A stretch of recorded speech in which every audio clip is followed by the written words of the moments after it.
Hey y'all, it's the Tumblr Doctor Tony B, and I'm back with another video. If you're new to the channel, welcome. Welcome to my channel. Welcome to the fam. If you're not new, welcome back. Welcome back. Welcome back. Welcome back to the channel. Welcome back to the fam. So, here on this channel, I teach how to do tumblers, tricks and tips, how you can become a better creator, how you can, you know, get good deals, grow your Instagram, grow your TikTok, whatever the case may be, whatever you need it to be. Excuse me. So, if you read about today's video, we're going to be talking some good stuff, sis, okay? Sis and sir, we're going to be talking about some good stuff, okay? Okay? I got you. I got you. Excuse me, but I got you. So, we are going to be talking about how to get brand deals. It's 2022, okay? It's time for us to stop reaching out to people and getting our feelings hurt or getting rejected and start making them come to us, okay? So, I'm going to tell you the strategies that I've been using and that I've used to kind of help me start getting those brand deals and people coming to me versus me having to go to them. Now, when I first started, let me give you a little story time because it's probably going to be a 2, maybe 3-part video. I used to reach out to people when I first started, and I did not have the following to back up whatever it was. My content was good, but they always wanted followers. To me, smaller accounts have better engagement than the bigger accounts because at some point you might get a bunch of followers from one post and then they want to see more posts like that, but that's not what you solely create. You know what I'm saying? So smaller accounts to me have better engagement than the bigger accounts, but the bigger your account is, the more deals you may get, the more people that might start reaching out on you, but they're only reaching out to you because of your following, not because of your content. It's not genuine when you reach out to them and then they be like, yeah, sure. And then you look and everybody got the discount code. So it's like, well, who am I promoting this to? Because all my followers got, like what, I mean, really. But I digress. Let me take it back a little bit. So these are the steps, and then I'll get around research. Research is the biggest piece here, okay? And I'm gonna put it somewhere. Research, okay? That's gonna be the biggest thing. It's I can't remember how many steps it is, like maybe 6, 7 steps. But we are going to be talking about all those. Like I said, it might be a 2 or 3-part video because y'all know I try to keep my videos at least 10 minutes, no more than 12. So it's a lot we got to talk about. So it might be multiple. But the good thing about YouTube and the good thing about videos is you can play, binge watch, go back, rewind. So y'all know what time it is. I'm gonna stop talking. I'm gonna let y'all get y'all notebook and pencil and cup so we can have a good talk. And I'll be back. Hurry up. Go get it. You already know what we was doing. Go ahead. I'll wait. All right. Do you have your stuff now? Are you ready? Are you ready? Okay. So without further ado, let's get into this good old tea of a video, okay? So, first things first, and I'm gonna start from the bottom and work my way to the top. Like I said, it's a lot we got to talk about, so be prepared, okay? You want to get everything around research. And each step that I'm about to give you kind of counteracts with the other step. But you want to make sure you do your research. The reason why is because I feel like, and this is just my personal preference, if I'm or anybody else going to put their name, their brand, their business behind another company or brand, then I want to make sure that is what... I want to make sure that is what's the word I'm looking for?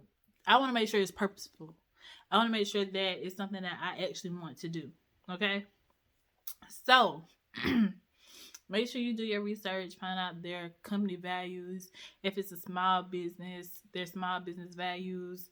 If they don't have none of that stuff, just kind of watch them and kind of see like their website. Most businesses that have a website have some kind of about them. And if they don't, then I would be a little worried. Like, why you ain't got no about me? Like, who are you? You know what I'm saying? So make sure that you try to find out as much as you can. Oh, excuse me. Nasty. But the reason being is because you want to make sure that it's a legit company. It's not a mimic company. That this company is going to uphold all of its values, because once your followers who entrust in you start using your codes and start doing this stuff to help you, you don't want to break that trust, because then you could possibly lose followers. You could possibly, it's just so much things that can go wrong, and you work so hard to build up your following. I wouldn't let a company tear it down. You definitely want to start with small businesses first, because they're easy to reach.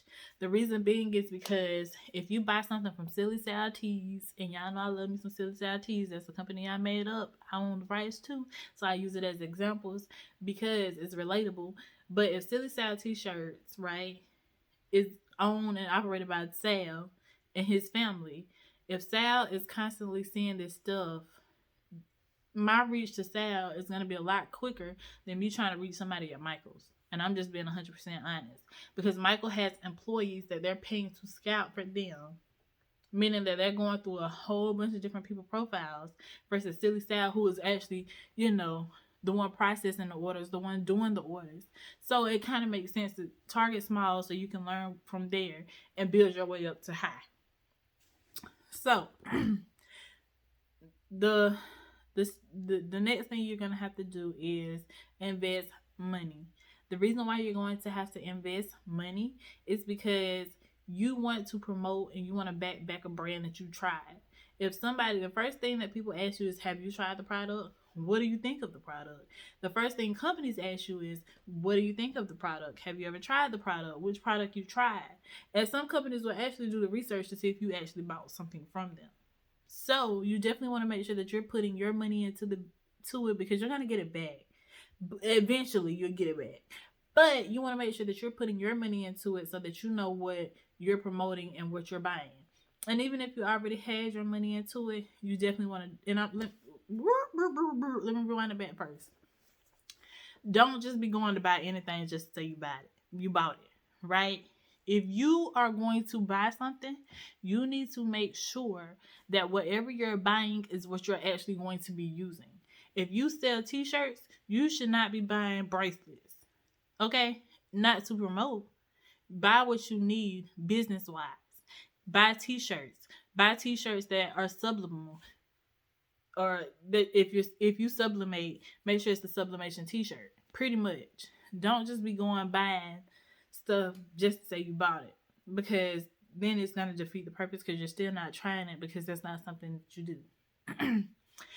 So once you invest your money in it, you can kind of see, like, okay, what's the process. Even if you have to return some stuff back just to see how their customer service is, or if you have an issue with something and you want to see how their customer service is, you can still do, like, oh, I need to return this, just to see how their customer service is, because it all matters. These people are going to be using your discount code once they come to you, and they want to know, like, you know what I'm saying? Like, you can actually vouch and say, well, the customer service I had at Silly Sal Teas was great. Sal is one of the most involved people that I know inside of a business. He genuinely cares. Like, it matters, okay? That part matters. Even though there probably wasn't nothing wrong with the shirt and you could have used it, you could still return it just to see what the price, it didn't fit. You can always find a reason to return something, just not to be manipulative, but just to see the process, to see how the customer service of the situation is. So now that you invested your money, you did your research, you want to definitely look at other ambassadors. You want to see what other ambassadors that have codes that are representing the company, what are they doing? What demeanors are they having? Because this is going to be important whenever you are asked. You want to kind of be held up to the same standard as everybody else. And if you already possess those qualities, then it's going to be a no-brainer to go ahead and ask you to be a part of the team. You want to look at what they're doing, what they're posting, how they're posting. If they're posting more in their stories, if they're posting more on their page, if they, you just want to make sure because some people will actually want you to put the bio. Really? Some people will want you to put your code and put that you're an ambassador inside of their bio. That's more so of bigger companies, and some smaller companies may require it. But that's just so that people know that anything related to this person's name is going to be pretty much affiliated. So once you do your research, you want to look at hashtags. Um, Hashtags are very, very, very important. And we know as small businesses, as creators, that we can tend to shorten something up because we know them by this name. But if Silly Style t-shirts, and we call them Silly Styles, if they use the hashtag Silly Style t-shirts, then we shouldn't be using hashtag Silly Styles because 9 times out of 10, that's what they're promoting. So when you buy it and you see, because some companies will have on their thing what their name is, what hashtags they use, or if they use hashtags, because some companies don't use hashtags, and that's the hashtag that you should be using. Any other hashtag, I don't care if they follow it or not, you should not be using it because that's not what they're going to promote. They probably follow other hashtags to see if it's any other pages made with them, but that's definitely the hashtag that you want to use is the correct hashtag. Don't use fake hashtags because it's not going to get you nowhere. It might even get you shadow banned or it might get you reported. So definitely want to stay within whatever that person is promoting. So let's stay tuned for part 2.